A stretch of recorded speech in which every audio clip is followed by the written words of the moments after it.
Hey, everybody, and welcome to Career Expert Roundtable. I am Bill, the company's expert, and with me, as always, is Abby from the YouTube channel Life Work Balance. How you doing today, Abby? I am doing well, Bill. How about you?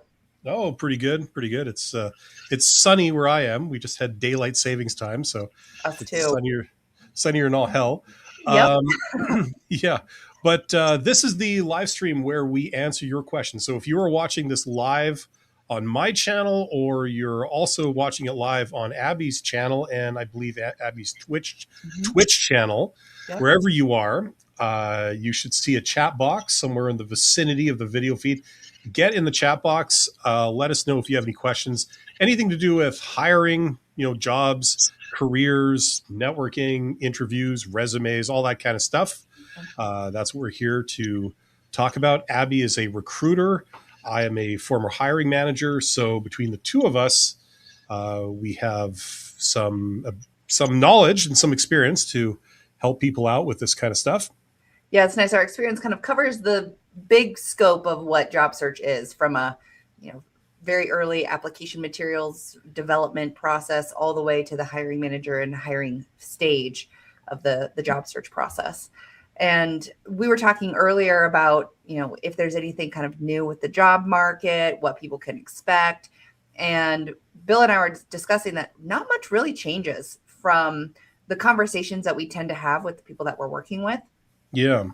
It's hard. That's probably the easiest way to put it. Is searching for a new job is not super easy. It's not something that people are looking forward to doing in most cases. And it requires you to be pretty intentional, strategic. You can't just wing it and expect things to, I guess, come to fruition pretty quickly. So it can take weeks, it can take months. And then there are even some people out there who are experiencing years of searching for a job. They might be able to make it here and there with some, odd jobs that they pick up, Amazon delivery drivers, Uber, those sorts of things. But finding an actual job can, a job that's a little bit more stable and predictable, can be difficult. Yeah. And we just had, like I think you're mentioning, we just had it's just the American numbers, I believe. I haven't heard anything about where I am in Canada about the Canadian numbers. I'm not really tuned into that stuff. But but it was, people were expecting it to be better than what it actually turned out to be, as I understand it. Yep. Um, Yep. They were expecting that maybe unemployment would decrease or more jobs would become available and the hiring market would be a little bit quicker for people. And it's not the case for that. They're not really quite sure what might be going on. It could be the current political climate, things just going on worldwide. So it just means it's still not easy. And so yeah. if you're getting into it, you've got to be pretty strategic about how you're going to stand out in this continuously competitive job market, which just happens to be the title of Bill's stream today. Yeah, Uh, that's right. how to stand out in a competitive job market. So I think really step number one is to prepare yourself for the process that the job search will be. If you can set your expectations and understand that it will take some intentionality and some strategic planning on your part and time, then you're setting yourself up to be a little bit more successful with your mindset because you're not going to be expecting an instant new job right away. So Yeah. that It's like, mindset is really critical. I mean, it's interesting. This is the question. Like, you think about it strategically. It's like, um, when we talk about the different methods to get a job, if you're doing the post-to job market where you're competing with many people, and what they try and do is they try and have it like be a level playing field, and they try and compare apples to apples, so they put everyone as close as possible in the same situation, so then they can measure the differences between them. And I would say that it seems like it's in order to stand out in that game, you have to do certain things, but it's completely different if you're not playing that game. If you're doing networking and stuff like that, uh, the way to stand out is often like you're the only one that showed up, for it. So it's not like you're going head to head with many other people, and Yeah. you're being put into this almost like artificial kind of testing, the way they measure everybody in a standard way. Yeah. It's more organic. It's more like, a lot of people don't realize that they could do this or they should do this, but you're the one that goes for it and does it. And so you get the reward. And that might mean that you're not the most qualified person in the world for the job, but you're the one that displayed the most passion or the most initiative. Yeah. And that's what got you in there, Yep. you know? Well, and I think this is kind of a side tangent that just popped into my mind that I think is relevant for people. When we're doing a job search, many times the person who's applying to jobs and is fully qualified is feeling frustrated because they keep getting ignored or glossed over, or other people are getting hired in their position. I think one of the most important qualities when it comes to the interview process and then also being an employee is being teachable and being like friendly, like being able to build relationships and rapport with other people. I might be the most qualified person with the most education and the most experience, but if I am difficult to like, people are not going to be gravitating toward me. They're going to be gravitating towards someone who is going to fit in with the rest of their team, who's going to be a contributor, who's going to be willing to, maybe take on some roles and responsibilities that are outside their initial scope of their position. So they're going to be looking for someone who is not only friendly and can get along with the group, but is also willing to try new things and take new things on and challenge themselves. And sometimes people who are the best at what they do are a little bit too rigid. So having that flexibility is really important. Yeah, it's interesting because this has been talked about a lot, but it's very important, so it warrants talking about it some more. It's like, people talk about, say, job interviews, for example, and you go down, you do a job interview with maybe a hiring manager, maybe a recruiter, and everybody wonders, like, well, how do I pass the job interview? What's going on here? And it's kind of unintuitive to a lot of people that, like, the job interview is really primarily a test of your soft skills. Yeah. Like, there's a couple of things that are going on. One of them is, like, people are looking for risk factors, but it's, I would say, like, I don't know what you would say, Abby. You can tell me. I would say the number one most important thing would be a test of a person's soft skills. Yep. Is that how you see it? Like, or is it mainly like looking for risk or something else? I would say it's a test of their soft skills. I think, when as a recruiter and working in human resources, when I think about the hiring process, the very first step of the hiring process, which is reviewing applications, is where I'm deciding if someone actually has the skills to do the job. If they meet those minimum qualifications and the minimum requirements for a position, then I'm going to want to interview them, and I'm going to want to confirm that they have those minimum qualifications, usually in like a phone screening or like the very first interview. But the focus of it is going to be those behavior-based interview questions, which are going to get at the soft skills of the person. So behavior-based interview questions are indicators. The way you respond to them indicate your past behavior, which then leads to assumptions about your future behavior. So people, when they're in the interview process, while they might be expecting very technical questions, and yes, there might be a very technical interview, usually the first stage of the hiring process is getting to know someone's soft skills, understanding why they do what they do, how they think, how they interact with other people, how they problem solve, how they communicate, and understanding if that's going to be a good fit for the role. And then the further steps in the hiring process might be a more technical interview, maybe an aptitude test when it comes to their abilities to do a certain job. They might be given like a homework presentation or a homework assignment, essentially, where they have to maybe create a presentation. Yeah, those are the fun interviews. Yeah. Yes. They have to create a presentation, or they have to complete a task to like show how they might code a specific program or solve a problem or manage a project, something that's a little bit more job specific. But initially, in most cases with the interview process, when you start talking to another person, they're really evaluating that behavior-based side of things, which is all those soft skills. And those are hard to learn. Yeah, it's, it's interesting because when you think about it, like, why would they go to all the trouble and inconvenience of bringing somebody down for an actual interview. I know we can do like Zoom interviews and stuff like so it's a little bit less inconvenient, Yeah. but it still is a big hassle to do. You have to do these things in real time. You have to spend like for example, if it's not just the candidate in the interview, there's the recruiter, there could be a hiring manager, there could be other people involved. All those people have to like devote their time. So you're multiplying the hours required to do. And if you're going through multiple candidates, which you are, I mean, I think the average is what, around 6? Like when is it more than that now when you do video interviews?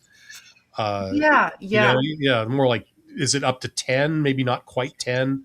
Yep. 10 would be what I would max. Yeah. 10 or less. So like, okay, so if you've got like a recruiter, a hiring manager, and possibly one other person sitting in these interviews, so that's like 3 hours for the 3 employees, three person hours, man hours, whatever you call it, for the people for every interview you do. So it's like you're talking like 30 hours plus just for the interviews, just for one round of interviews. And then you might have like a 2 rounds of interviews or something. And like, that's extremely inconvenient. These are like highly paid people if you have managers and stuff in the interviews. Yep. And it's also taking them away from doing their actual job. Mm-hmm. So, it's not cheap and it's not convenient. It's not easy to do. So the question is, well, why do this? Like, why can't you just send someone a questionnaire, like, or fill in this form or something, and then you don't need any of this, right?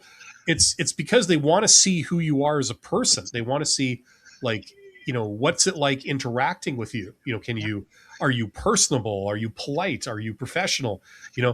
This stuff is so important that they're willing to spend this kind of money. Like, if you multiply how much money these people make by 30 hours for just like one round of interviews, and that's just that one round. That's not discussing the candidates after. That's not writing job descriptions. That's not, you know what I mean? Like, there's a lot of stuff that goes on in the back end, and it's just so that you can see what a candidate is like to deal with in person.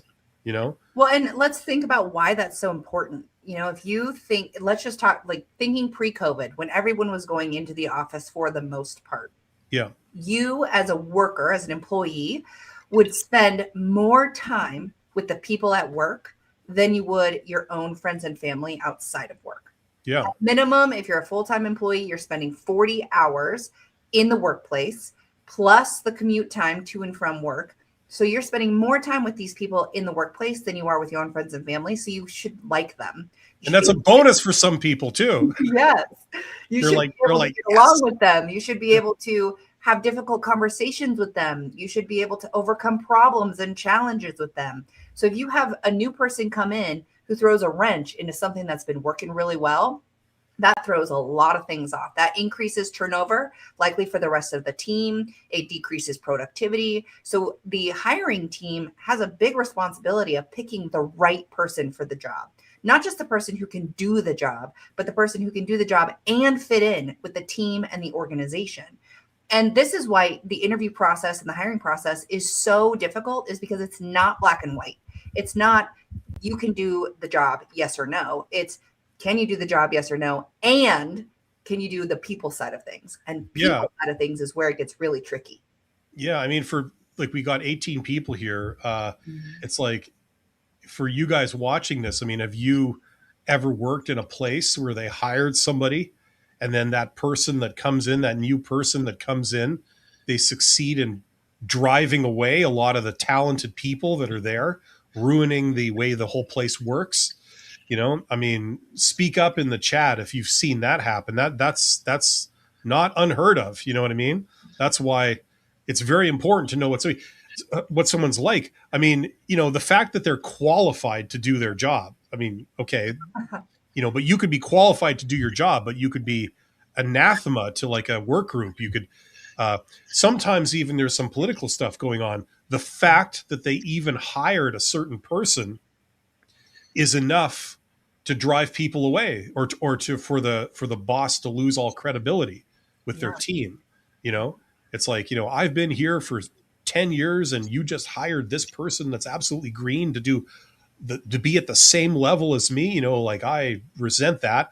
I'm going to leave, on principle because I feel insulted and disrespected and you don't value what I bring and blah, blah, like stuff like this. There's a lot of stuff like that. So understanding what a person is like is huge. Yeah. And that's, you bring the recruiter's perspective to this, Abby. So you tell me, as a recruiter, what someone is like, I'd say that's the number one tiebreaker choosing among many qualified candidates.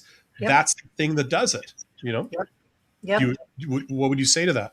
I would agree with that. And I think that what is hard about being a recruiter is that there are all these people who are very qualified to do a position or to do a role or a task, whatever it might be.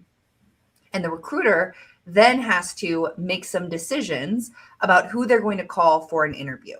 And that then is based off of some pretty subjective information provided by the candidates, which is why you have to be able to make yourself stand out in this really competitive job market as to why you're the best fit for not only the tasks that you will be responsible for, but also for the team and doing some research and stuff ahead of it. So I'm going to, maybe sidetrack from where you were going initially, but when it comes to the application materials you put together, the quality and level of effort that is obvious to the recruiter is going to stand out to them as someone who really wants to work here with this team, with this job, who's not only qualified, but has maybe some of these extra qualities.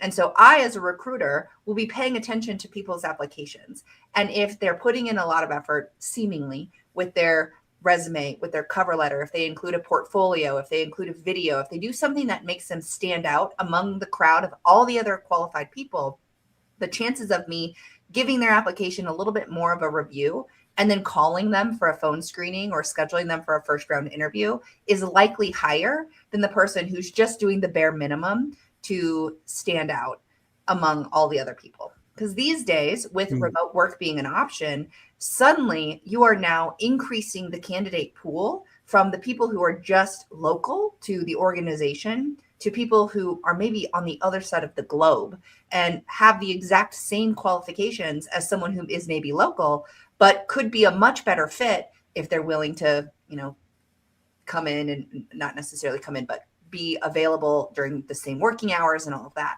So it's really interesting how the psychology of it all is somewhat shifting because we now have, our small candidate pool has been expanded to be so large. There's a lot more things that the recruiter is considering as to who might be the best fit for the position beyond those minimum qualifications. Yeah, makes sense. That's a good point. We have a few questions here. Let's go over to some of these. Let's see. Tully Mars. Congrats. Bill, I nailed my third interview with some of your guys headed next week to meet the team and hear about the next. Well, congratulations, Tully Mars. That's excellent news, and I hope that things work out in your favor. So congratulations, and thank you for coming back and letting us know. LK says, is it common for recruiters to find a fit after initial screening, but then hiring manager after reviewing the notes decided not to proceed to the next stage with that candidate? Is it common? I think it happens. I don't know how common it is. I don't think it would be uncommon. What do you think, Abby? No, I don't think it would be uncommon. I also don't think it's happening all of the time. And so I think the thing that's sticking out to me about this comment is reviewing just the recruiter's notes and then choosing not to proceed, not actually interviewing the other person. As a recruiter, I have found several people who I think could be a great fit for the role. And I think all three of them, for example, would be a great fit. And then I leave it up to the hiring manager to make that choice of who they decide to put in the position, because the hiring manager is likely going to be working with them on a regular basis. Whereas I am more, as a recruiter, facilitating the identification of potential employees for that hiring manager. So it is common, especially if you're talking about that initial screen process. At the initial screening, I'm narrowing down a pool of a ton of candidates to that top 10 max, maybe even less. And so then as a recruiter, I might be responsible for conducting a phone screen and calling people and talking to them, or having a Zoom meeting that's 10 to 15 minutes to identify if I think that they would be a good fit for this. And then I'm going to narrow it down further. especially if the next stage is going to a hiring manager or someone who doesn't have a lot of free time to make that decision. But it usually will be like a top 3 type of option where I send those to a hiring manager, and then they do some interviews. They review applications and application materials, and then they choose who maybe goes on to the next steps from there. So yes, after the initial screening, it would. I've never seen a recruiter pare it down more than 3. Like it's never gone. I've never seen this person or that person make a decision. Like it's the hiring manager is deciding between at least 3 candidates. They're going to make the final call. Yep. That's just what I've seen. I mean, maybe that there's other exceptions to that, but that's the only thing I've ever seen in any circumstance. And if there's a recruiter involved, the recruiter likely is not going to be on that team. The only time that might be the case is if the recruiter is working in HR and is hiring for another recruiter, that they might be, working with someone else who's on their team. But in most cases, if a recruiter is being utilized, they are like an outside party who's kind of providing that more objective review of the initial set of applications to then provide options to the hiring manager and their interview team. And so it's not going to be, in most cases, up to the recruiter as to who gets hired. They are going to provide options to the person who's going to make that final decision.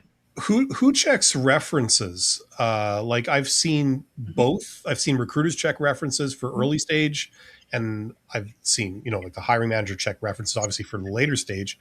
But that's the common way it works across the board? Like both people can do it depending on what? Yeah, I would say that there's not really a limitation. The organizations that I've worked with have actually used anonymous surveys that go out to potential references. So we use the survey platform that we would then send to the candidates that we wanted references from. The candidates would then put in reference contact information, and then the references would get an email with a survey. And that survey was then tailored specifically to the type of job that the person was going to be hired for.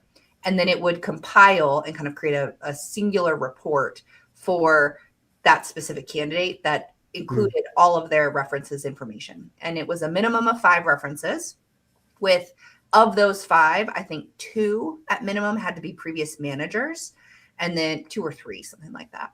And so then it would compile everyone's reference information, give like kind of an overall summary, a score, because there was, some scored options in that survey that they would take. And then you could also have their open-ended comments and responses. The other thing it tracked was like IP addresses. And so there were a couple of times where we could tell that a candidate was actually completing the reference. Oh, yeah, they were gaming it. Yeah. Mm-hmm. And then they were immediately disqualified and no longer. Yeah.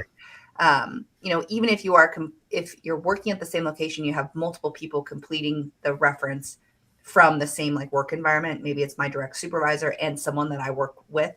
There should be some inconsistencies with the responses that would indicate that the candidate is not completing it for themselves. Yeah. So, long story short, references still happen. And it could be a recruiter calling those references and talking to them. It could be the hiring manager calling them, or it could be completely hands off, more like a survey system. Yeah, makes sense.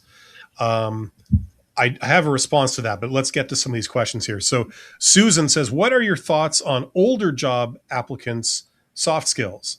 Luckily, I have had really great success with interviews. Now that I'm older, do you think age will be a negative? That's a super common question. Yeah. I think. And I don't, it depends on the organization. And so you can't say, yes, your age will be a negative, or no, your age will not be a negative. I think the thing that most older applicants have to consider is how younger people in the interview process might be biased against that age, and what they can do, what the candidate can do proactively to address some of those concerns and biases without being too obvious about it. And so the first thing that comes to mind for me is really highlighting how flexible and adaptable and how open to change and how you're excited to learn new things, how you might also bring this, sense of experience to be able to mentor and help other people learn these. Like there's lots of ways to frame it. I want to warn anyone who is on the older end who is concerned about this, because if you start to approach things with this thought that they're going to be biased about your age, then that might then lead just to confirmation bias. You might behave in a way, you might say things in a certain way that then lead them to feel more nervous about your age than if you were to have a different attitude about it. See, I mean, in all honesty, this is an area where I don't know. I feel like I'm just I'm out of touch with what's driving at least comments like this, because in all honesty, I've seen ageism, but go in the opposite direction to what, like where people want, they pick older people by default because the assumption is like, oh, you must know what you're doing. You're old. Yep. You've done this for 35 years. How could you not know, how to do this right? Whereas someone who's like 25 years old, they've been doing it for 2 years. The assumption is, oh, you must clearly not know what you're doing because you're young, you're new. How could you know how to handle every possible thing? And it's like, I mean, the problem is that these are all assumptions based on stereotypes. You know what I mean? Like they're just bad, period, whichever way it goes, Yep. For management type stuff, you tend to not want to pick a 25-year-old. You know what I mean? Someone who has no life experience. Yeah, exactly. I mean, limited. So it goes the opposite way that I think most people are asking this question for. They feel like you're going to be biased, inclined to hire the young person. Older people are feeling like, people are going to pass me over. Now, the one thing I can kind of see the logic in that is, and I know this is a bigger deal in the United States than it is in Canada, is like, medical benefits and insurance. Because the idea is like, especially if you're like a blue collar type worker and you're like 60 years old, the assumption is that, oh, if you've had a lifetime of working in an unergonomic, environment or something, you're going to develop all kinds of injuries that we're going to be left holding the bag. If we employ you now, you're going to work here for 3 months, you're going to go off on disability, and then it's going to be our problem to cover your costs or your whatever, your medical or, so that's like a legitimate thing I can see possibly companies shying away from. Yeah. Well, and I think, the other thought of why people might shy away from that is, if you're an older individual, you might want to get a job just to ride out the final years before retirement, and that they might be looking for someone who's going to be there a little bit more long-term. But I think that that's also kind of a false narrative. That's more false now than it was before. Well, that's that cliche you were talking about before, where the assumption is, oh, you're old, so you won't want to learn new things. Yep. You just want to use the knowledge you have. You're going to be completely uninterested in any kind of training or any kind of like change that happens. You're not going to handle it well. You're not going to embrace it. You're going to push back against everything. So if I understand your advice is for older people, almost go out of your way during the interview by maybe proactively bringing it up and saying like, I'm embracing learning new things, so that you can kind of deflect that stereotype if it is there, if they're making those assumptions about you, right? Yep. What are there any other, like, I can't think of any other ones, but are there any others that that people would make that kind of like assumption, a bias against older workers based on a stereotype? Is it just the training thing? Maybe it's the person, like how they are at greeting people and relating to people or something. I don't know. Well, and I think the other thing has to do with the team that you could be joining. If you are, I'm just going to pick an age. Let's just say that you're 60 and you're going to be joining a team of 25-year-olds. How is that going to work with fitting in with the culture, which is what we were talking about earlier, which is with the behavior. Greetings, fellow kids. Yeah. Yeah. So while it works and is totally acceptable and can be really incredible with the innovation and creativity and all those things, what people are looking for in the interview process is not only someone who can do the job, but someone who can fit in with the team and the organization and the department. So what I would recommend doing is, if you do feel like you're older and you could be biased, or the hiring team could be biased against you for that, then do some research on the organization and the team that you would join based on the role and the information you have from the job posting. So search up the organization, find them on social media, look them up on LinkedIn, find the department and who else has that department associated with their profile, and try to do some sleuth work and identify how you might be able to fit in with the people who are in the organization already. Because the hiring team is not wanting to bring someone in who is going to completely ruin the good thing they've got going. They want to add someone in who's going to be able to really supplement and enhance the existing team. In most cases, there will be times where they're looking for someone to come in and completely shake things up, but they should also let you know that Well, that's their intention.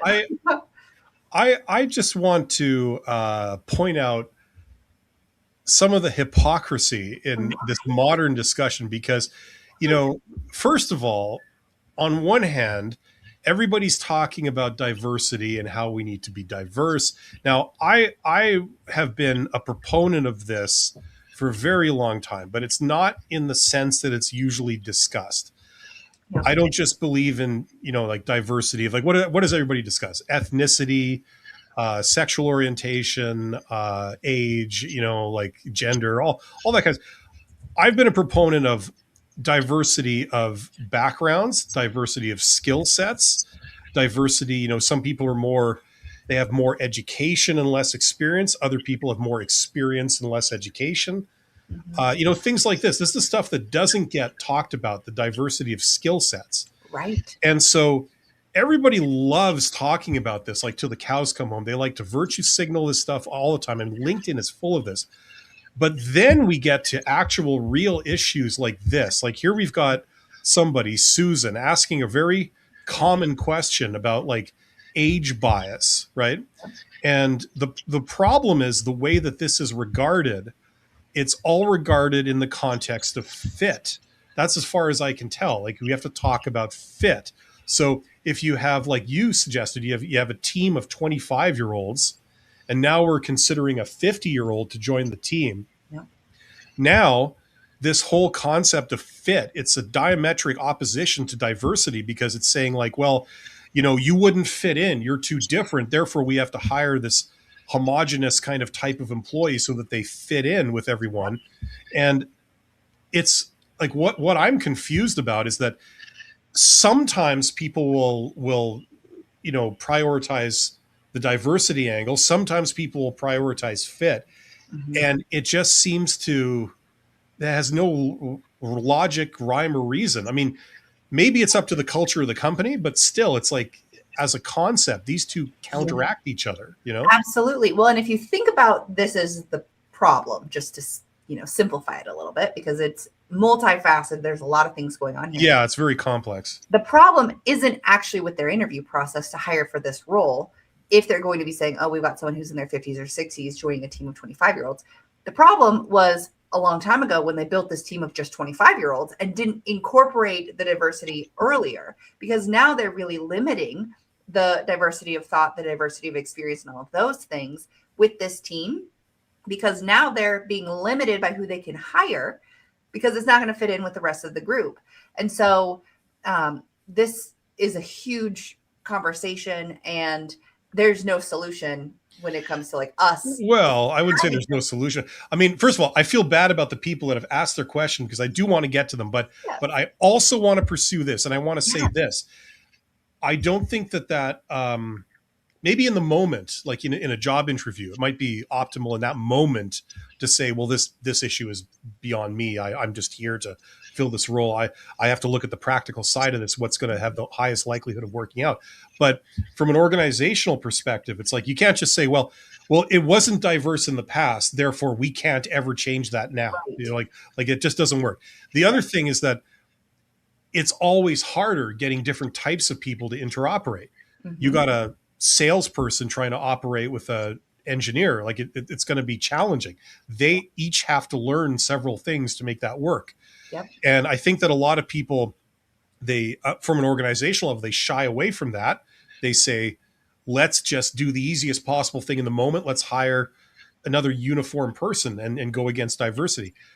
So anyway, it's just really interesting. I think that on an organizational level, there are some things you can do, but people never want to bite the bullet and pay the cost of that. Because so we're left with this contradiction. Yeah, the change curve, when you think about change in an organization or change with anything, Mm. usually you have your status quo. And then when you make a change, adding someone in who's different from the group that you are wanting to, different from the group that currently exists, things dip for a little bit. But then Yeah. you hit a point where it actually should start to increase. Yeah. So If you've done it right. Yes. Right. If you've supported it. Yes. And I think that kind of coming back full circle with this conversation, as someone who is maybe older, who might be applying to work for a job that is with a group of 25-year-olds, just to say, it's up to you as the candidate to be able to pitch your experience and why you actually are a great fit for the role, even with this,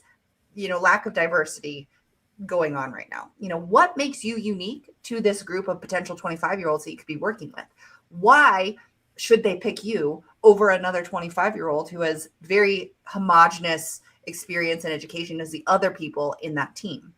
And if you can do that, hopefully at the same time, you also have a recruiter who is able to provide some, feedback to the hiring manager about why they shouldn't discount your experience and all of those things because of your age. And you have a hiring manager who is aware of the benefits of that diverse experience and background that you could be bringing. But as the candidate, if you don't address those things, they're not going to think that you could overcome some of those barriers or challenges. Absolutely. Yeah. In your job, which is so why coming back to Susan. Yeah. I want to suggest something and then I want to get your reaction to it and then we should move on. But sure. What I want to say to Susan is, in addition to what we already talked about at the beginning when we were answering your question, is I would point out basically what you just said. I say, like, look, I understand that, I'm probably one of the older candidates for this. However, okay, what I can bring is, number one, I can interoperate with younger people quite effectively. Yep. So that's not an issue.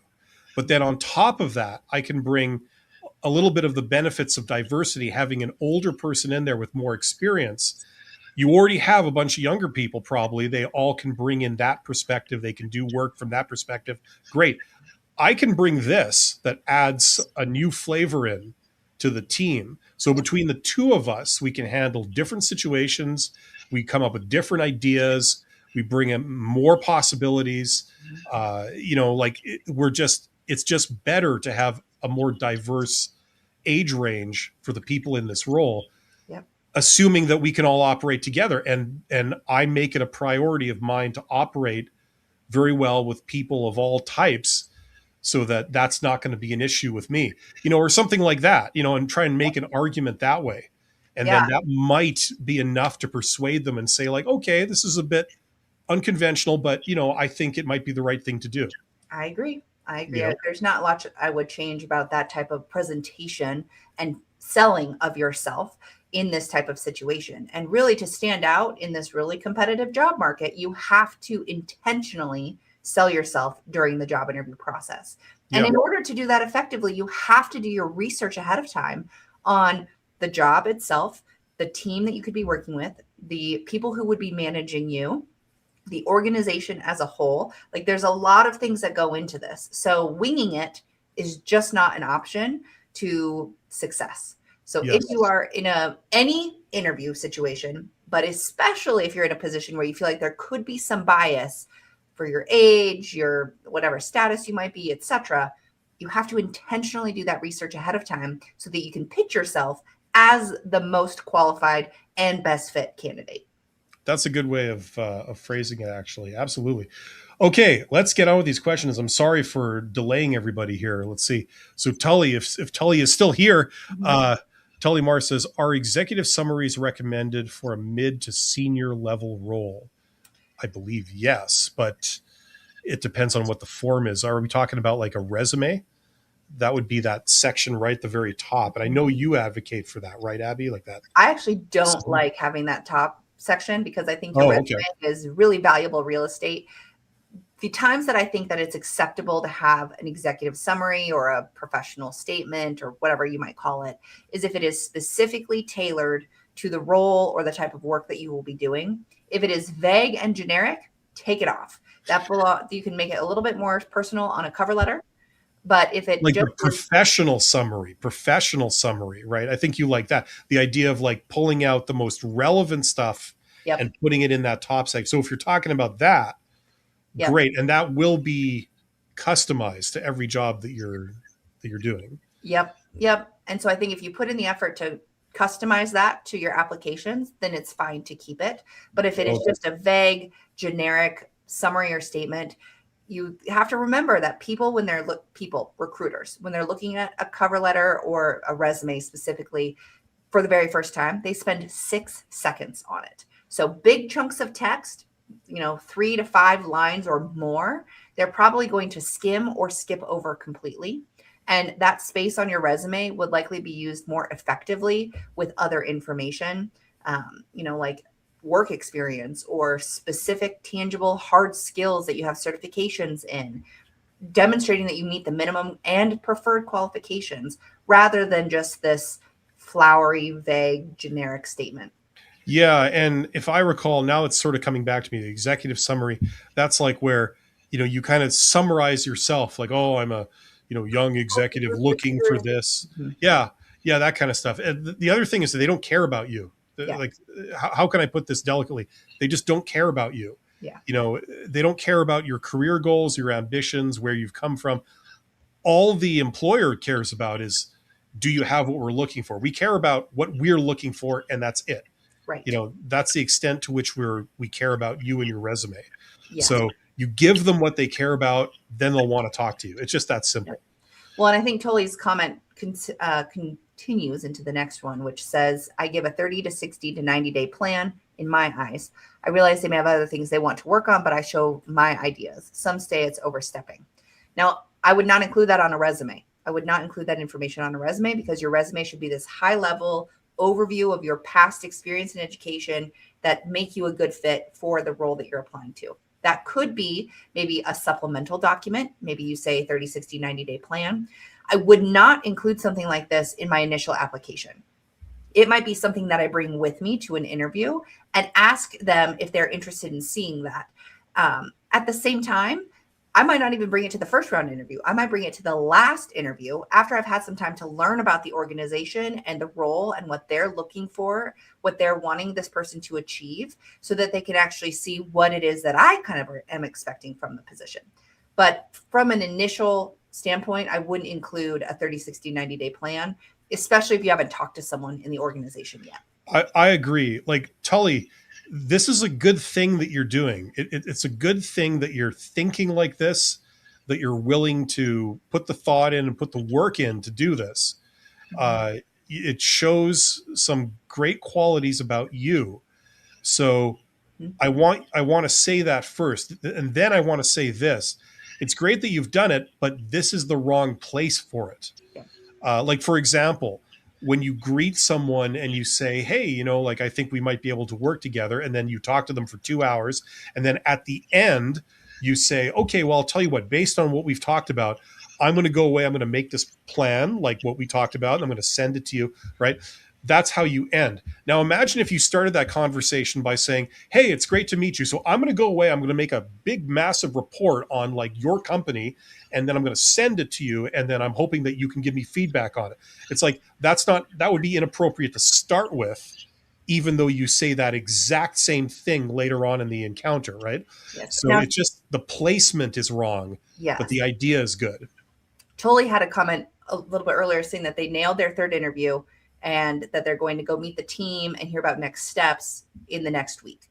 Now, this could be a good opportunity to maybe put one of these together to give the team that you're going to be meeting with, depending on who is there, if that's kind of what's been discussed. If you are expected to provide these sorts of plans, if you are expected to have this sort of vision and lead a team in this direction, that seems like a good time to do that.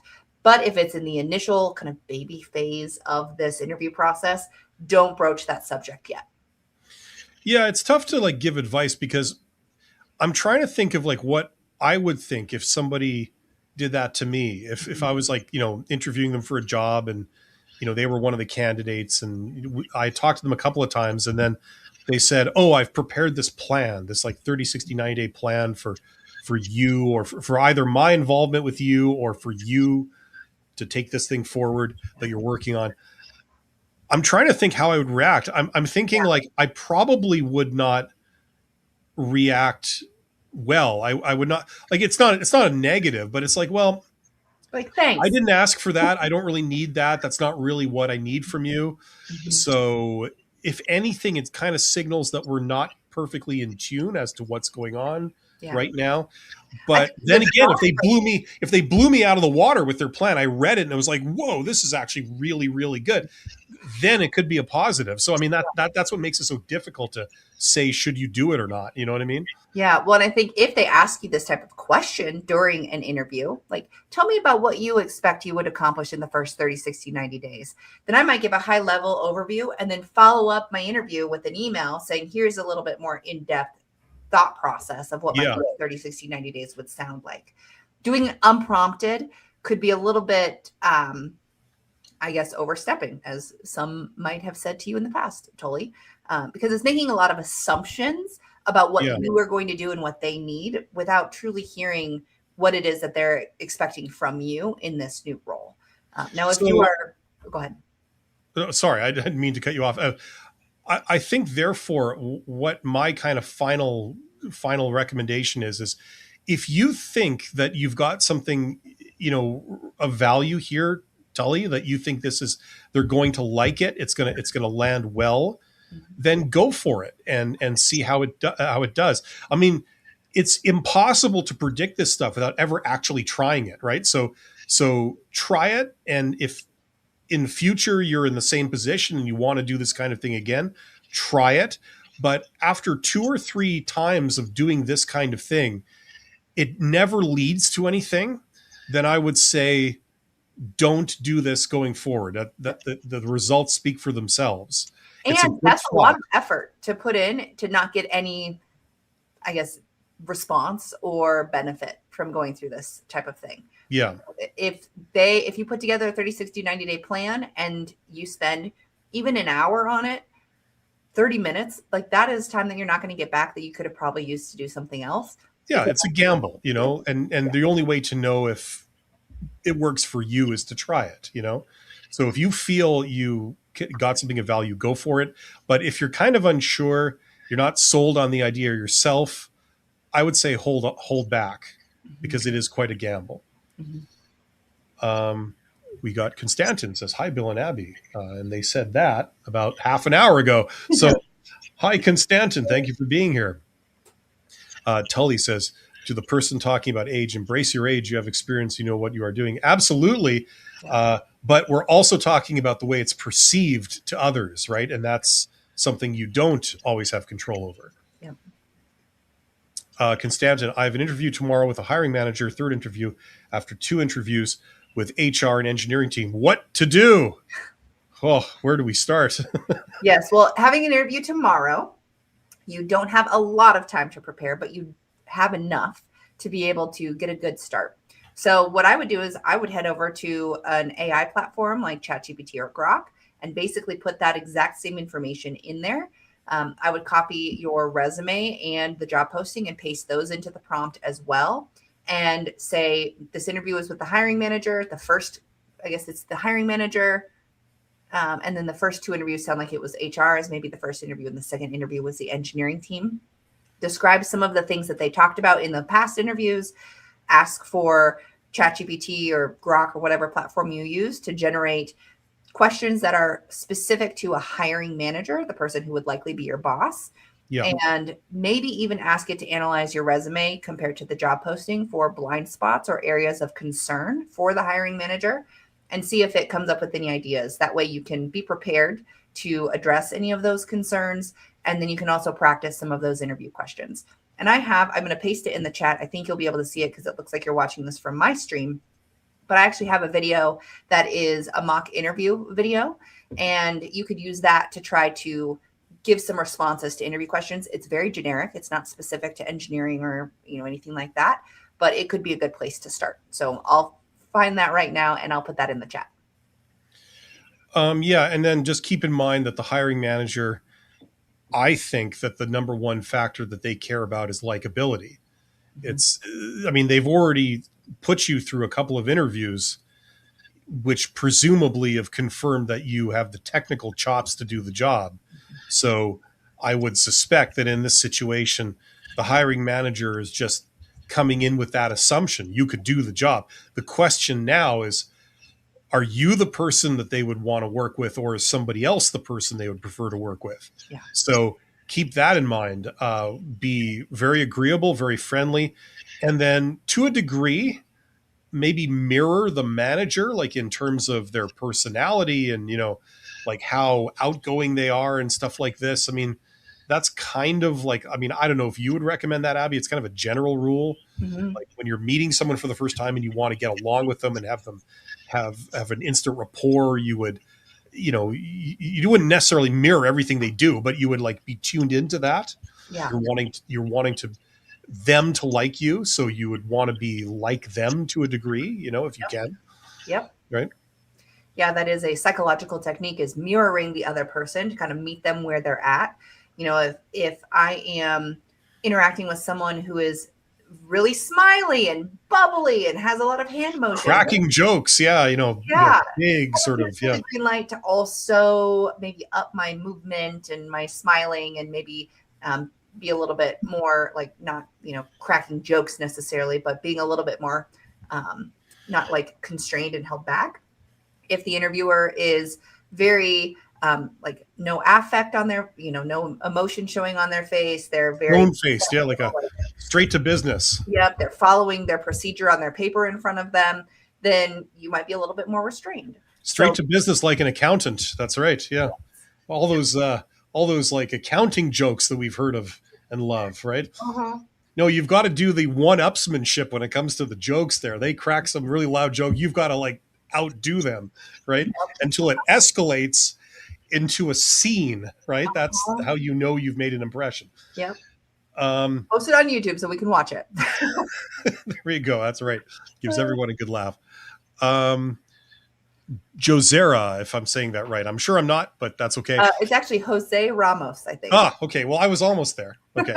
Just to work on my continental accent. Is there a book that can help me improve my job interviewing skills? I'm not going to recommend a book unless Abby would like to recommend a book. But what I am going to do is I'm going to direct you to a couple of resources here. This is my course, my Get Hired course. It's all my advice in one place. Interviewing is part of it. Okay, so that's to learn the technicalities of it. So that's definitely a thing. Now, Abby has some resources that are specifically designed, I believe, for working on people's interviewing technique. So I'm just going to put this up, and if you want to lead us through it, Abby. Yeah, so this is for a one-on-one session with me. I do mock interviews, but specifically an interview strategy session is where I help people improve their overall interview skills. If you are looking for something that is a little bit more self-paced, or you do on your own, then I think Bill's courses are good starting places, as well as the videos that you're probably seeing on both of our channels. If you're looking for a specific book, there's not one that I can recommend on specific job interview skills.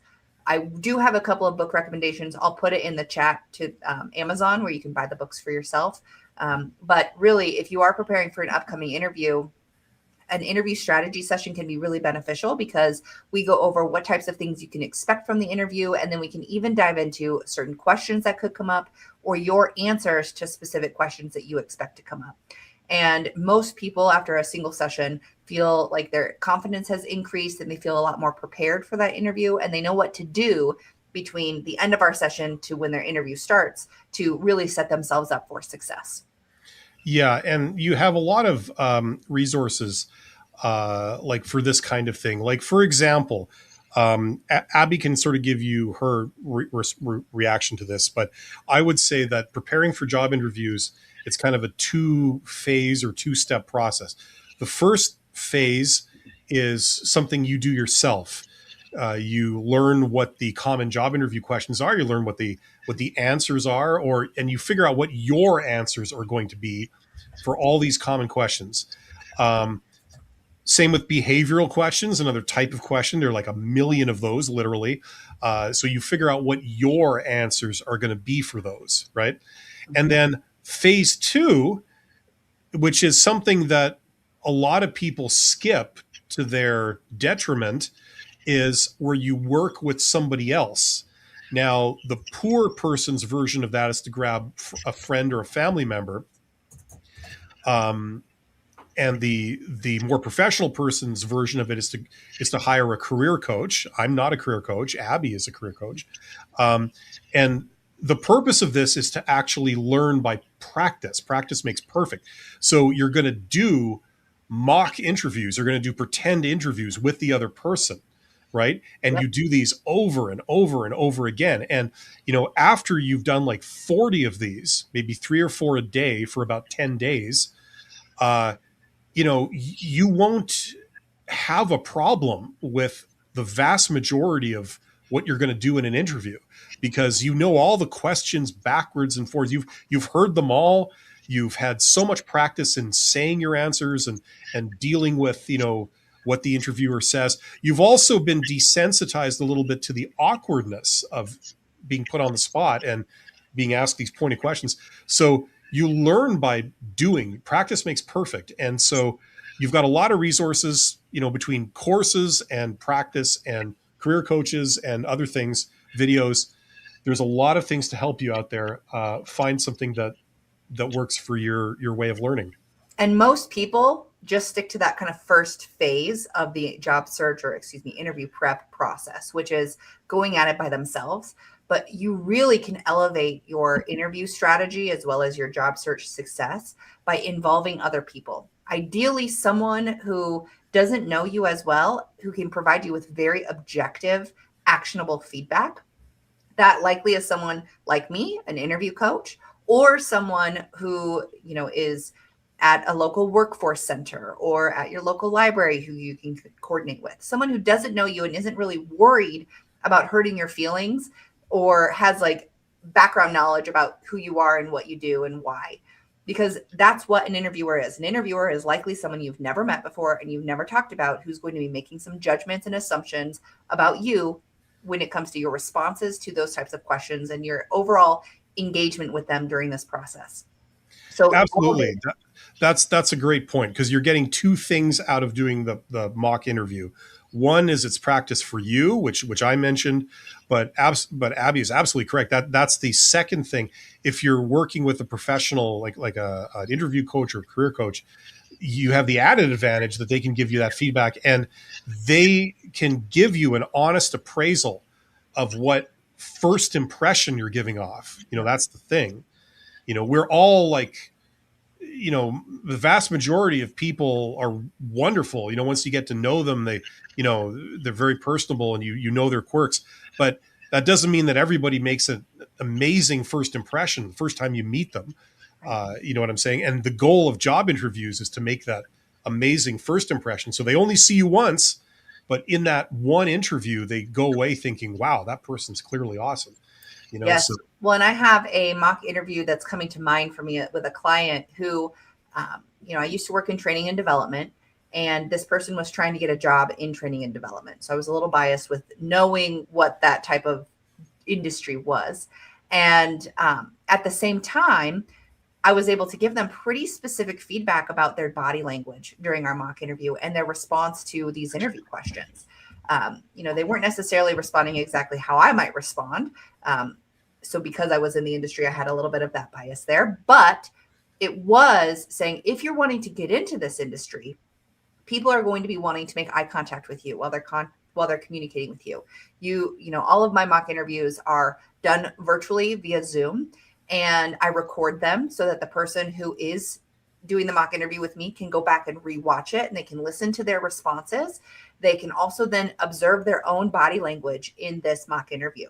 And so this person was not making eye contact with the camera. They were like looking down at their, desk or whatever it was. You can see yourself squirm, under the pressure. Yeah. And then they were also not using a very, their tone and their inflection in their voice was missing. It was very monotone and robotic, and it was hard to interact with that person. And so they might have been able to go back and rewatch that and listen to how hard it was to interact with them. And it was because they were uncomfortable. It's not a normal situation to be in an interview. And at the same time, if you can desensitize yourself from some of that discomfort, and you can become a little bit more comfortable in that artificial environment, you're probably going to do much better during an interview. Yeah, my God, man, you look terrible. You're about to have a heart attack.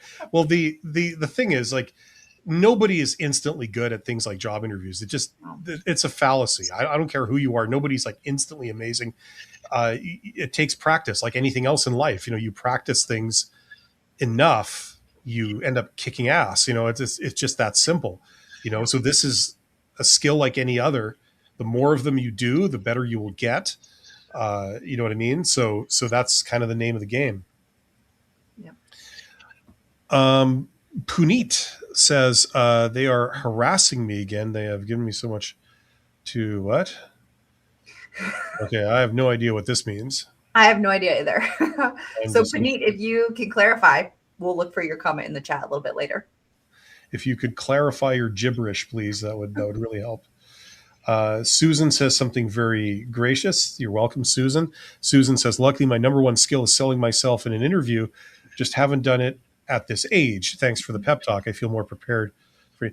Pep talk. I like to think we did more than that, but thank you, Susan. I think you're going to be fine. I think it sounds like you know what you're doing, and any assertion that like somebody is somehow less valuable because they're a little bit older, I think is idiotic.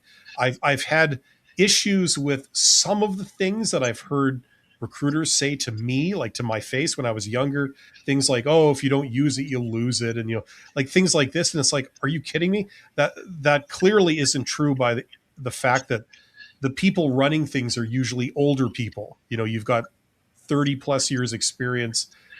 You know what I mean? Just because you're older doesn't mean you're any less valuable. It usually means the opposite. So don't feel too bad about that stuff. Right. Let's see here. LK, is it a must for job experience timeline on a resume to be chronological? No, but I think it's more common, right, Abby? It's much more common. Yeah. Well, and this person, is saying they want to put their most relevant job experience at the top of their resume. So what I would recommend doing is titling your work experience section as relevant professional experience, and then only picking the things that are relevant to the job. So I do think that that's a great tip. Yeah, I think the recruiter would be a little confused if the like different jobs are out of order. They're not in a like understandable or maybe straightforward order. This reverse chronological order is the most common. Maybe you flip it for some reason, but what I wouldn't do is keep them jumbled. I would instead do the relevant professional experience and only pick what's relevant from your most recent job and then kind of go from there. So your first listing of your job experience might be a small chunk, and then you might have a job that's way more relevant that has a lot more bullet points a little bit further down in that section. So I would attempt to keep it in reverse chronological order, and then only include the relevant details. And if there is a job that is completely not relevant, then you don't need to include it. So that relevant professional experience gives you some flexibility of what you get to include and what you don't need to include. Because it's relevant professional experience, you can also include unpaid experience if it is relevant. So things like volunteer work, internships, things like that, if it's relevant. And you don't have to get paid to be able to conduct yourself in a professional manner. Like there used to be something called a functional resume where, you didn't put dates on everything. You just put what you could do, like basically your capabilities, right? And then you had something called a hybrid resume, which was kind of like, most resumes are like 2 pages, so the first half of the first page was kind of like, it wasn't chronological. It was like sort of a summary of your skills and your capabilities and your accomplishments. Like I used to have a hybrid resume back in the day, and then you list your relevant experience in chronological form, like a regular resume. Yep. But I kind of get the impression that those things, like I never hear anyone talk about them. So I think the standard really is the chronological thing, and that's the expectation. And the danger of deviating from that really is if they can't see the dates, they're going to regard that as a red flag, right? Like Abby, is that kind of how you would react to someone who sent in their resume? There weren't any dates on, Yeah. you know what I mean? I would be wondering how old this experience is and why they might be trying to conceal it. You can see Yeah. how this person who's reviewing your resume for the first time and doesn't actually get a chance to talk to you can quickly spiral to make some negative assumptions about the candidates. Yeah. That's the So problem. you want it to be as easy to read and understand. And I like the idea more of a hybrid resume versus the true functional resume. Functional resumes still exist. People do use them out, from time to time. But the most common thing that I think recruiters are expecting is the traditional reverse chronological order resume. I think that instead of a functional resume, if you could do a reverse chronological resume and then go into some detail about your previous experience and background in a cover letter, that to me seems like a better fit that would align with what a recruiter is expecting to see in an application. Yeah, like I like your tip of basically doing the regular chronological resume, but you have that one section right at the front that's professional experience, which means you can pull from anywhere and just put whatever you think is like the most relevant that's going to sell you Yeah. in that like section right up front. So in a way, it's kind of like it's getting the best of the functional resume type stuff, Yeah. but then there's no issues of like, why are you not disclosing this? And, Yeah. you know, what's like, it's conspicuous why you're not putting dates or there's gaps or how old everything is. So you avoid any questions like that. And I think this is another great opportunity to utilize AI to give you some ideas on how your existing experience and your most recent experience is relevant to the career or industry that you're switching back to. So if you have access to your current job description, you could put that into ChatGPT or Grok, and you could ask it to analyze your current job description and identify the transferable relevant skills for the pasted job posting that you want to apply to. And you could ask it to come up with 10 quantifiable bullet points, and it's going to make up metrics and things like that. So you'll need to tailor it specifically to your experience so that the information is true and accurate. But it's a really great way to get some creative juices flowing to see how what you were doing in your most recent position is actually relevant and related to this industry that you're moving back to. The only other thing I want to say is what comes into this conversation too with changing careers. I know you're changing back or whatever, but it's like usually people don't do that kind of stuff by going through the official hiring process. Mm-hmm. I mean, I think it technically might still be possible to do, but or it should be. But the problem is that if you haven't done the job before, it's hard to demonstrate to, say, a recruiter that you can. The first question out of their mouth is going to be, how many years experience do you have doing this? And if your answer is, well, I have zero, I'm changing careers. So usually when you make those kind of moves, you're doing it with networking, you're talking to the hiring managers, you're convincing them like, look, I've got what it takes to do this. Just give me a chance. And they might say, yeah, we have a kind of a part-time position, or we have something that I could take a chance on you and just see how you do, maybe for 6 months.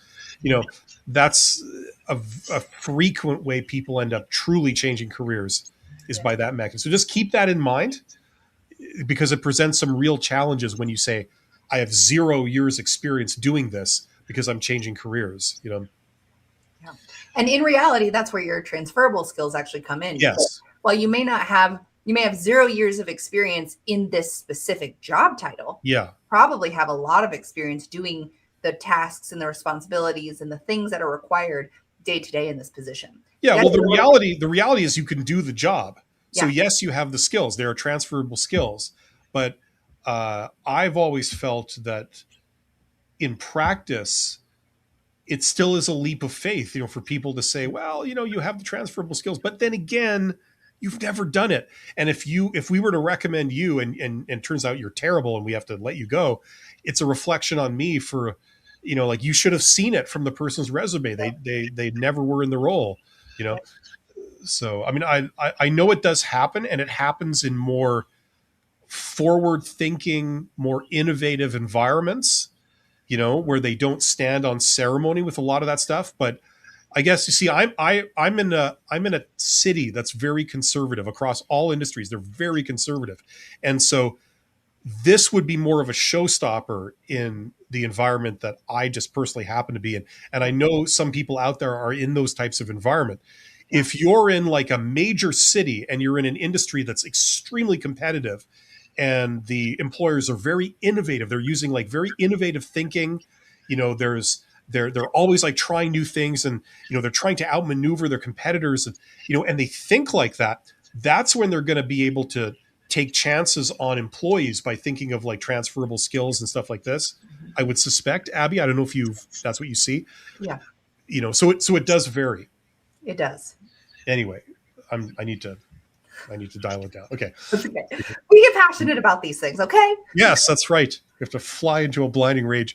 McLevin says, "What is your advice if I'm told I'm too skilled for dish cleaning but lack experience for the field I graduated?"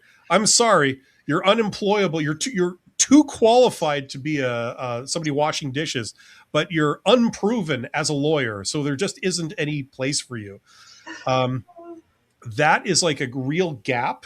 We see that when people want to move into management, where say you've got a lot of experience as a worker, maybe you've got an education, you've gone to business school or something like this, and you get into this wonderful position where you're overqualified to be the worker, but yet you're unproven as a manager because you haven't been in that role.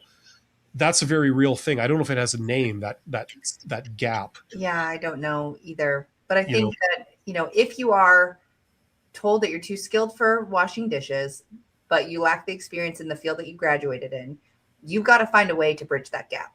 yes. So if you're applying to dishwashing jobs and you're not getting those because they think you're too qualified, then I think it's, there's a couple of questions there as to why you're applying to those types of jobs when you have a degree and maybe the capability of working in a different field. So that's one thing that I would want to explore if you were a client of mine. Why are you looking for those types of jobs? But there is a way to bridge that gap. So if you are just not sure where to start, then maybe you look into temp work. Maybe you go to your local workforce center if you're in the United States, and you start building some skills, whether it's computer skills, administrative skills. Maybe you go back to a trade school and you get very tangible skills to, work in the trades, electrical, plumbing, carpentry, whatever that might be, construction. So there's ways to bridge this gap. I think that if you were just exclusively applying to the dish cleaning jobs, then, and they're turning you down for that, then I would ask them why. There's probably a lot of people who can do it, but not a lot of people who want to do it. So if you want to do it, then, why are they limiting that? And at the same time, do you want to do that?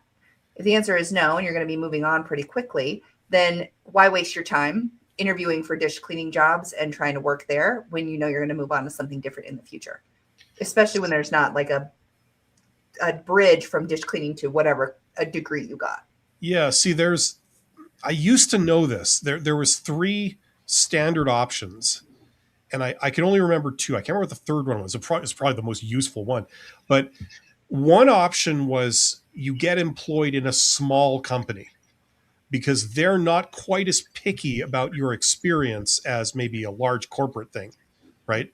So if you've got like, you're trying to bridge that gap, you're washing dishes, but maybe you've got a law degree or a business degree or engineering degree or something, and you find that nobody will give you a chance in the world of engineering or law or business because you're unproven. You haven't had a career job before. You can sometimes get around that by going to like a really small company, like a startup or something, where they're less picky about that stuff. They care more about who you are, what you can do, and they're less hung up on your work history. They don't pay as much, but that's how you can get that title. And then once you've got the title, you can move sideways to a bigger employer, and away you go.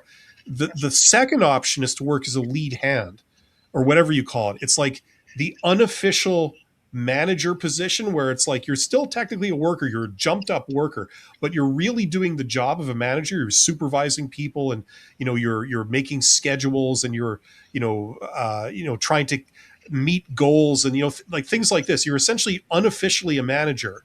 So that allows you to move into that role within like a larger employer, Mhm. but nobody's going to worry about like, well, you've never technically been a manager before, so we're reluctant to put you in the manager role.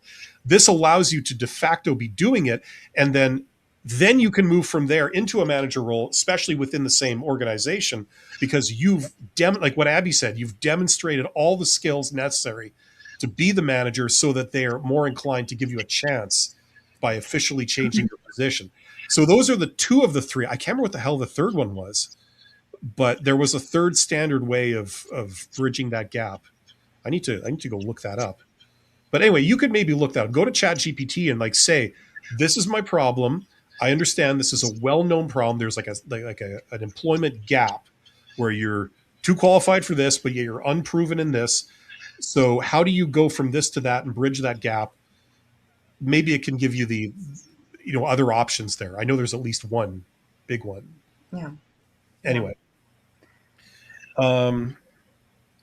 Okay. Oh, here we go with Sheen and Griff. I know this person, Sheen and Griff. How do we go from simple 1 to 2 interview rounds to 6 rounds with stuff like take home tasks, culture fit, and so on? I had to talk to people I never worked with.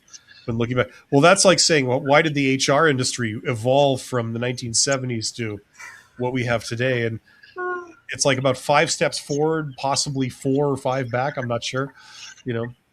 Yeah, this is one of the most frustrating things to me about the interview process is this extreme shift from pretty easy, quick decision making and a short process to a long, drawn out, very involved process. And yet it's still happening. So we can't just be frustrated with it and complain about it. We got to prepare ourselves that the interview and the hiring process might take this long, and there might be some aspects to this. I think the benefit to this shift from 1 to 2 interview rounds to 6+ rounds with all this stuff is that it's telling us, at least that what I'm interpreting this as, is that the hiring team is being very intentional about who they're picking to join their team. And they're hoping that the person who goes through this process and does ultimately join their team will stick around for a while. That isn't the case in a lot of industries and jobs now. People will leave within the first 1 to 2 years in most cases. But the price of having a vacant position and working to fill that position is usually 1.5 of that person's year salary just to fill the position and the vacancy and the extra work that it costs and all that. So the goal is to find someone who is a fantastic fit, who's going to stick around for a while to make that type of cost worth it. So, and we seem to be getting worse and worse at that too, because the dwell times or whatever you call it get lesser and lesser, right? So it is frustrating that the process has evolved to be this involved and this long and drawn out, and at the same time demonstrates to me that hopefully the hiring team is taking it pretty serious as to who they want to hire and that they want to find the right person. But I do think there's a limit. I think 4 interviews is the max that anyone should have to go through, and having take-home tasks and all of these things, like it should happen maybe once max during the interview process, not after every round. Having interviews that are more than an hour also seems a little bit strange to me, unless you're bringing someone in and they're meeting with different people all at this, like in the same day, and they're touring facilities and things like that. Yeah, you're right. When you think about it, that it shouldn't, I mean, why would you need to talk to someone for more than it's not even like a free flowing discussion. It's just like an interrogation, Yeah. So. Yeah. So when interviews are scheduled for, an hour and a half to 2 hours, I'm like, why? What are they talking about in this interview? Because it just seems like they can pretty quickly make up their mind if this person is going to be a good fit or not within the first 5 minutes. So why waste everyone's time with that type of long interview? Yeah. Now, I got to say something here. I know this isn't the whole reason, but this is certainly a factor, and this applies some places more than others. But, here I go again because I'm so cynical. One of the reasons why they involve 1 million people in this process is so they can diffuse responsibility. So there's no one person that said, we're going to hire them. Because if that person then turns out to be a terrible employee and they have to leave in disgrace, and it's very embarrassing, it's a reflection on the person that made the call to hire them, right? So it's a well-known tactic that if you can sort of involve 15 people in this decision, then no one can blame you if you were the person that made the call because they all signed off on it, right? So you can't blame me. It's the other reason why things like psychometrics, it's one of the factors why those kind of external tools and tests are coming in, is people like them because it's you saying, hey, not my fault. The test said that they were a good candidate, so you can't blame me, right? I'm just going off the results, the data that I'm given, right? So that also is a factor in some of this stuff. Well, and on the opposite end of that spectrum, one of them is to diffuse the responsibility. Well, I wasn't the one who made the hiring decision. I might have been involved in the process, but it wasn't me. The other end is fear of being left out and feeling like my decision is more important than someone in HR. So I should be involved in the hiring process. But because I'm so important and make myself so important, I have very limited time. So this person's going to need to be drawn out through like there's so much policy. Yes. And then the second order effect is that they're demonstrating they don't trust the people whose actual job it is to make the call because they have to stand over their shoulder and second guess them and sign off on it. It's like, that's what you're communicating. You're showing that, like, these people aren't actually trustworthy. I have to be involved in everything, it just, there's no end to it, right? There's all these kinds of issues. Yep. So it doesn't really, it's neither here nor there for when we talk about how to get through this process, but that's some of the forces that are actually going on behind the scenes.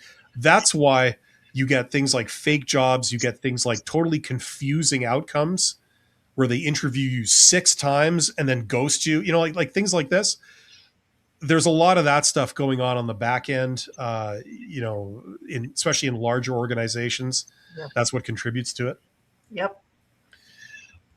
We've only got a few minutes left, so let's see if we can get through these here. We got Femi Williams says, hey, Bill and Abby, just wanted to thank you both for your career insights. I've landed a Boeing interview next week through networking, also an MBDA interview. MBDA, once again, what's that again? I think somebody told me what that was. I don't know. I'll have to look it up. It might be like MDNA, kind of, party, Yeah, it's a looks like it's just a job interview, but everyone's on ecstasy. That's the very very latest thing. Oh, that's funny. Surprisingly, it turns out they make 50% better decisions. Mm-hmm. But that's great to hear, Femi Williams. Congratulations. Yes, and I know Femi. Femi also let me know that he was following a lot of your advice about networking and was able to make a lot of good connections with people, and it's led to good conversations that have then ultimately helped lead to. It's obviously a fine, upstanding individual. Then impeccable taste. I gotta admit. So that's great, and thanks for letting us know, Femi. That's wonderful. Okay, I've been out of work for close to a year now, but very hopeful that I'm close to seeing the light at the end of the tunnel, working hard on my preps, and will leave the result in God's hands. You can only do what you can do. Listen, like you take your best shot, do the best you can. Don't leave anything to chance. Do cross every T, dot every I. And, you can't do any more than that, but keep moving forward. Obviously we all hope that this will be the one and this is going to work out. But regardless, keep moving forward. Don't ever stop to hear about what might be happening. Keep moving forward. Do this and then start pursuing other opportunities. Never stop looking. Yep. I agree. Manic Ghost says, have an interview tomorrow. I've been watching your videos. Do you have any advice? Yes. They were in all my videos. Also, how should I approach the salary part? I know how much the job is paying. Should I give them a number? I would say no, but that's in person. Sometimes you can't avoid it on a form, right? Right. And, having an interview tomorrow, we have just talked about the things that you can do to help prep for that interview and give yourself a little bit of a leg up when it comes to your preparation for your interview tomorrow. Go back a few minutes in this live stream where we talked about using AI to help you with that. I think that when it comes to your salary, knowing what their salary range is very helpful. A lot of job postings don't include that information. So if you know how much the job is paying, then I'm wondering if that's a range or if that's their stated number and how that aligns with your minimum or if that's above or below what that looks like. So I would say if this is the first interview, don't broach pay until they bring it up. If this is like the third or fourth round interview and pay hasn't been discussed, then I think it's time to ask what the hiring budget is for this position. And if you can ask the question, and I specifically like the phrasing of what I just said, which is the hiring budget for this position, that then gives you a little bit of insight on what type of flexibility there may or may not be with the hiring range. And a lot of times organizations will post the full salary range, which is the minimum someone could get paid in this position and the maximum someone could get paid. And that really confuses people. So if you talk about the hiring budget, that limits what they're expecting to pay when this person is brought on. And then if you ask them the question, it kind of puts the ball in their court to give you a number. If they ask you what your salary expectations are, you need to be prepared and have done your research. You need to know what the market is kind of looking like for people who are in this type of role in your area. You need to know how much you're willing to take and how much what your wiggle room looks like. If they ask you for a number, you want to give a pretty specific number. There's a book called Never Split the Difference by Chris Voss, and he is a negotiation expert, FBI hostage negotiator. And he recommends that you give such a specific number, not just like $100,000, but $106,000.82 or something like that, like very specific number, because that indicates to the person who you're negotiating with that you've done your research and you've come to a conclusion that this specific number is what you are looking for. So if you haven't listened to that book or you haven't read that book, you can get a clip of it on YouTube. Again, it's called Never Split the Difference by Chris Voss. And ultimately, you want them to give you a number first. If they just refuse to do that, then that's when you provide your number.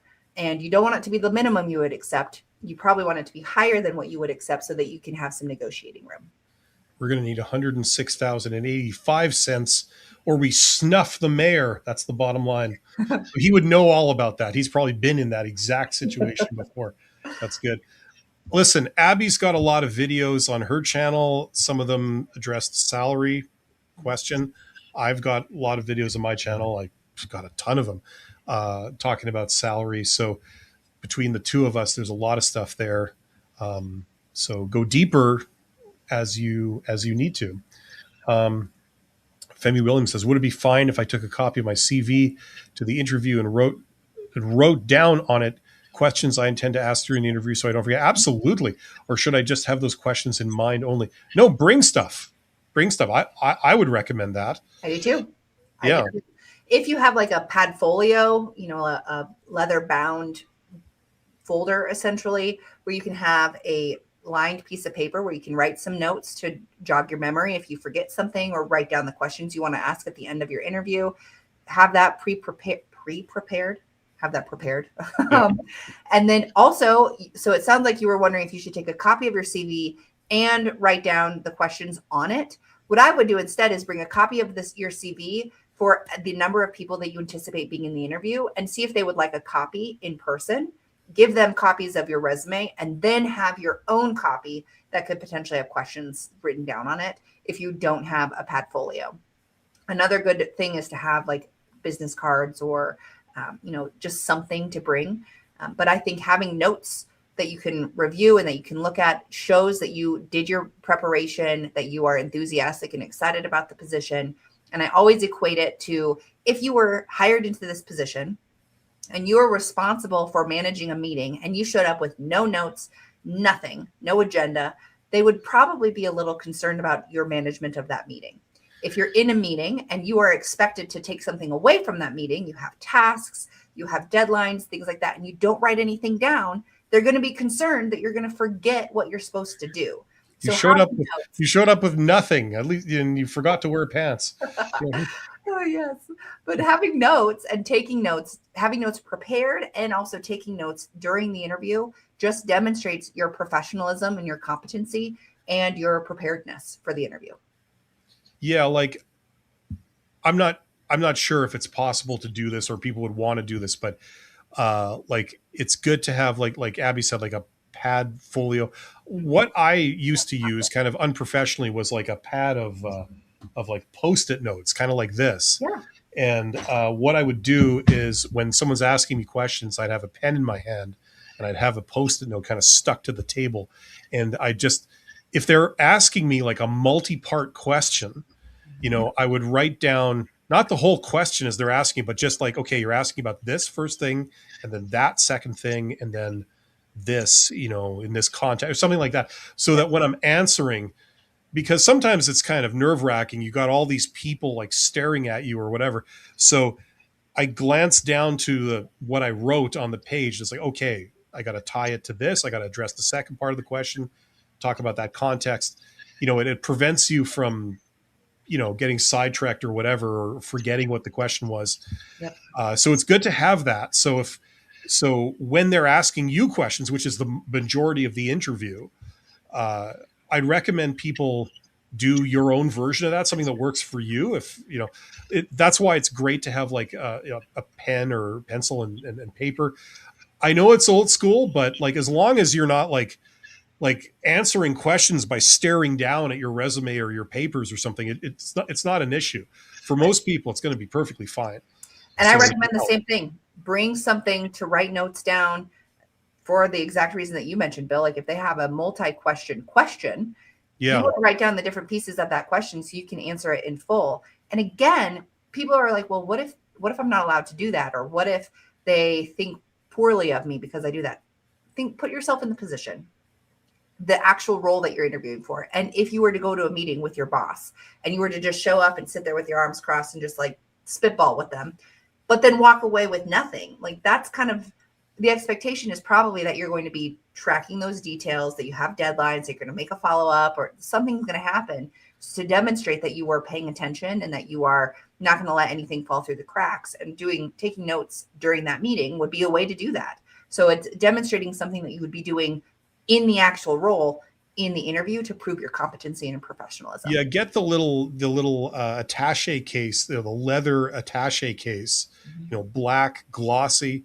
You open it, it's got like highly professional paper, like banker type paper. You got the steel pen, or the brass pen that looks like gold, click, click, very professional, first question kind of thing. I don't think a lot of people are going to say like, no, sorry, you're not allowed to have a piece of paper in this room or something. And if they do, it's like you're interviewing for Chuck E. Cheese or something. I mean, like I don't think it's going to come up. You know what I mean? Yeah. As long as you're not amateur or unprofessional in how you do things, there's no issue with this stuff. It's actually preferable than even bringing a device and having a device on the table. That's kind of a bit of a faux pas because people don't like that. People think you might be recording them or you're distracted by you're waiting for a text or something. Yeah. So there's issue with that. But if you just have papers on the table, I don't think anyone in their right mind is going to have an issue with that. No. Anyway, we have to cut this off. We've kind of reached our hard stop. I would like Abby to just briefly kind of, pitch, like, if people want to go deeper and avail themselves of your services. Yes. So if you are looking to prepare for an interview, whether you've definitely got an interview scheduled that's coming up soon, or you think you might have some interviews coming up and you just want to get ready for those potential interviews, consider scheduling an interview strategy session with me. These are 45 minutes through Zoom, and we discuss a lot of different things. I usually will ask for a copy of your resume as well as for a copy of the job posting or postings that you've been applying to so that I can have an idea of what sort of work you're looking for. We can talk about what types of questions you can expect during this interview, what the process may or may not look like based on who you're talking to, whether it's a recruiter, a hiring manager, doing a panel interview, etc. And then I also give you what I do for all of my clients is I put together a multi-page document that talks about the 10 core competencies associated with the types of jobs that you're applying to that you can then build stories around to help you answer any interview question. I identify some blind spots or areas of concern that could come up during the interview. And then I prepare a minimum of 30 questions, 10 behavior-based, 10 technical questions, and 10 situational questions that can help you prepare for your interview as well. So it's really helpful for people in just feeling confident and prepared for their upcoming interview. And you usually only need one session to feel that way. Yeah, excellent. So if you're looking for help with interviewing and helping, and also help for like larger elements of your job search, check out Abby's stuff.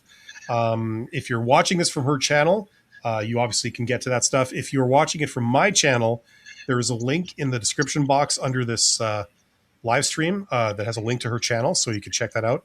And if you're here, check out this course if you want to go deeper with me. I don't do coaching, but I have courses, so it's a lot more efficient if you're just looking for the information. So check out this course. It's linked in the description box below. Certainly, if you're watching this on my channel. And it basically tells you how to get hired in the posted job market and in the hidden job market. And it's also tailored more to introverts and technical people. So it gives you a version of networking that you can do if you're an introvert. It's online as much as possible. And then you only go talk to people when they've invited you down and they're super interested in talking to you. That's the idea. So check that out. And we will be back in 2 weeks, I believe, from today. So we'll do another one of these, like a collaborative stream. And I will be back live on Friday in 2 days, talking about job search, talking about business. Check out Abby's channel. Check out my channel. And was there anything else, Abby? I'm trying to remember all the public service announcements. I gotta. No.